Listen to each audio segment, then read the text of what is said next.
Well, good morning, Ben, and welcome to ESPN Chicago after another win and our weekly look at what happened and what's ahead. Wow, that's all I got to say. Another dramatic finish. I think of mental toughness. I think of execution in critical moments. Adds up to a 4-point win.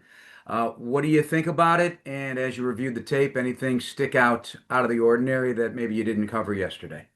Yeah, well, I think it's probably how I felt coming off the field and talking post game. We still made a lot of mistakes, and I think our players will acknowledge that. Whether it was within the scheme, the execution of it, our fundamentals just getting lined up properly. There are a number of areas that we can fix here. I think as a coaching staff, there's a few things that we would like to do differently as well. I know I didn't call my best game. And I could have helped our guys a little bit more on offense. And I think, in preparation mode, DA probably would tell you that we didn't do enough in terms of the quarterback designed runs, and that kind of bit us in the rear a little bit. So, it's always good to come away finding a way once again with a win, but we'll learn from it and we'll get better from it. The Bears content team posts the locker room celebration all the time, and then somebody wrote about it, and it was the Bears. And I'll say it too, hits every time. If that doesn't get you jacked up about the Chicago Bears in 2025 right now, I don't know what does.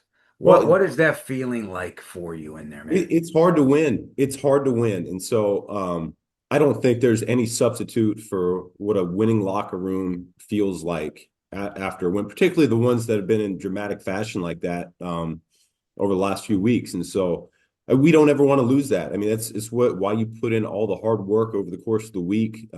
There's a lot of time. There's a lot of brain cells that get invested into this thing, as guys are learning the game plan and the physical nature that they sacrifice their bodies each and every week out there on the field, and yet you come away with everything that we wanted with the win, and that's the most important thing. And so, yeah, we should be feeling a certain type of way in that locker room. It's a group of men that came together on a mission, and you get it done. So, yeah, I'm glad it does hit a certain way.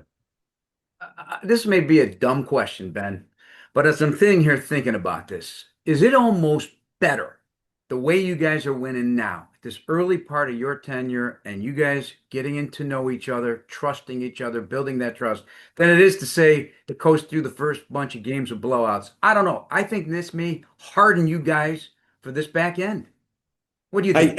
I don't dispute that it does build your character when you're finding you're down and you look at the win probability and we probably have a 95% chance to lose the ball game, and yet we can still pull something out of thin air and come together as a team and find a way at the end. So I agree with that. Now, selfishly, and I'm Right. not patient necessarily. Yeah, I would still like a couple blowouts mixed in here as well. But no, for our team, it's what we've been saying all along is the most important thing is that we find a way to win, and we're doing that, and so we'll have more tests that come up. Each week's its own story, and we kind of like to shape it within the course of the week of what we need to do, the path to victory, what we need to execute in order to get that thing done. So I think the guys have done a nice job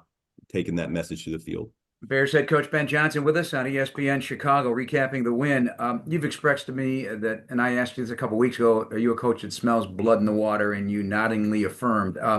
So when the Giants elect to kick the field goal instead of accepting the penalty, 12 men on the field, 10-point game when they kick the field goal. But if they fail to punch it in, you're inside the one and have a long field. Did you see that as an opportunity to take advantage of a situation? Well, I thought our defense did a really good job starting the fourth quarter there, where they were moving the ball a little bit more on the ground than we would like. We probably weren't on our P's and Q's as much as we could in terms of I alluded to getting aligned properly. There were a couple times we were misaligned, and that hurt us. And so for us to hold them out of the end zone, I thought that was a good thing. Now, they decided to kick the field goal. And I'm not going to say that shifted the momentum. It's still us giving up points and it becoming a two-score game. So we still had to do a lot of things right in all three phases for us to dig ourselves out of that hole. So I am proud of our guys. I thought, I thought the defense tightened up there in the fourth quarter. I thought offensively, Caleb came to life. We made some plays when we needed to. And then special teams, we had put in some pressure on that punter over the course of the game. And, it turns out when we needed it, he shanked the ball. And so it all played a part there. Caleb strings 91 53-yard touchdown drives in the final 4 minutes to win it. But each of those two drives had a big pass play and then a big play with his legs. It kind of set the tone for it. How did you break that down when you think about it now in retrospect? Yeah, there's a number. I think I can't wait to watch the film with him. This afternoon and just kind of go over some of how he was thinking within the moment of some of these things. I think we left a little bit more out there in terms of the passing game than I would have liked. We've already talked about we uncharacteristically dropped a few more balls than what we've been accustomed to so far this year. That's something that will get corrected. But then there's a couple other things. I think, when you get in a game like that and completely different than the week before on offense, where it almost felt like anything you called, we were having success with. This week, you feel it the other way, where as a play caller, I felt like I needed to be perfect, and that's not the right reaction, certainly. And then as a player too, you might feel more pressure to do things that are above and beyond what you're called to do. And so I think we saw a little bit of that there in the second half. Now we did have more success moving the ball. Our efficiency, both in the run game and the passing game, was better in the second half than it was in the first half. So that's a good thing. But yet, if we just commit to the fundamentals and executing our play just a little bit and our job just a little bit better, I think it's not going to be so hard for us there later in the game. So thankfully, Caleb did come to life. I mean, we don't win that game if he doesn't make some of those big time plays. I mean, it's pretty remarkable what he was able to do. I don't think you'll see many quarterbacks in this league evade some sacks like he did yesterday. I mean, for us to watch the film and then see at the stat sheet that we had 0 sacks, I mean, it's pretty remarkable. So, yeah, a lot of good stuff there at the end. It really is. I got to talk about the Monungai touchdown run because of what happened up front. So, Drew Dahlman on Dexter Lawrence, you knew that's going to be a tough day at the office. Guy's 342 pounds, but Jonah Jackson explodes out of his stance so quickly. Engaged with Dahlman, shoulders Lawrence out of the play, up to the linebacker level. Cole destroys a DB. Kyle's inside the 5 already, dealing with the safety and a linebacker. And then Mighty Monungai gets a push from Jonah and Theo. Joe Tooney's in there as well. That happened so fast when I watched it on tape. All I saw was a scrum from the booth, but that was fantastic. Yeah, Is that coaching catnip for you? well, it's how we drew it up, and those guys brought it to life beautifully. I think what you said to start Cole's block on the nickel, that was the starting point. I mean, that was I heard that one on the sideline. That was a physical hit, and he just drove him right out of that hole. I think Darnell opened up that window there too with the defensive end. You talked about Jonah, and then Kyle saw a little bit of daylight and just put his pads down and started driving. And it just took everybody to the party. So that felt like the week before. We had a lot of runs against Cincinnati that felt that same way, and that was certainly one of those that carried over. All right, and then Darnell Wright for the physicality continues that stiff arm in the chest of Burns. That was special. Oh That's yeah, special. That's dominance. yeah, and he's had. I would say it's been a pretty special year Yeah. for him so far. He's not 100%, and yet that's not deterring him from playing at a high level. Got a lot of confidence, run game, pass game, him being able to come through for us. And so I can't say you got to give the guy his flowers. He's doing just a phenomenal job. Was Dahlman's assignment with this player the most challenging of all on your 11 as an offense? You're saying on Lawrence? Yep.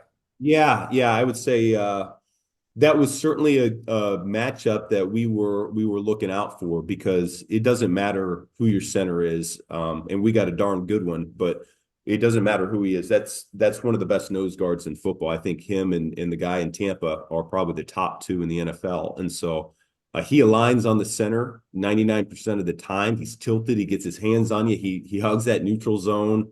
Strong player, and I thought Drew did a nice job throughout that day. We try to help him out with some guard play as much as we could, but that certainly wasn't on every play. And I thought Drew did a nice job throughout. Defense has weathered a lot of change, and you don't apologize for that. You can't make excuses. That's just the deal. But very few snaps with the starting 11 guys that you put on paper, even before the season began. But there are individuals that are popping at the right time. Montez Sweat playing well. You don't have Dio, so his snap total and his impact's got to be felt. Tremaine playing at a very high level. We can talk about what's going on with C.J. Gardner-Johnson and there's more, but how do you overlook? They're fighting in there, right? They're hanging in there. Well, no doubt, and Da will tell you that it's not perfect, and that's okay. I mean, we started that game fast and we finished strong. We need to be a little bit cleaner in the middle, but like you said, we got a number of guys stepping up to the plate and making big plays for us when they present themselves. I feel Sweat coming on just like you do. Since the bye week, you kind of felt it, and we need to continue to get that from them. Tremaine, you mentioned CJ, you feel him out there. I think our secondary, I feel Byard out there every play. Brisker, I thought Tyreek had a bounce back game. He wasn't at his best against Cincinnati. I thought he was a lot better here this week. And so those guys are fighting, they're challenging, and you feel pretty good about holding the team to 20 points like that. All right, wrapping up here. You're hunting for explosive as a coordinator. You always say that. You're hunting for a division win here. Probably not forgetting the regrets about not finishing game one against Minnesota. Now you get them in their building, a sneak peek at the Vikes. Yeah, a lot of respect for their coaching staff. I think that's first and foremost. I think KOC does a tremendous job on offense and developing quarterbacks. And then Flo, I've gone against a number of times now, and I don't know if there's a bigger headache for an offensive coordinator in the league than him. So those guys, I think it starts there, and then they've got tremendous players on both sides of the football. We desperately need to win our first division game. There's no doubt about it. This will be a tough challenge. Their stadium is one of the hardest, I think, in the National Football League. It's loud. You hear that Viking horn go off. You hear the skull chant going on. And so we got to embrace this environment that we're going into. Good luck with your prep this week. Thank you so much, and congratulations. Yeah. Thank you, Jeff. That's Bears head coach Ben Johnson. I'm Jeff Joniak on ESPN Chicago.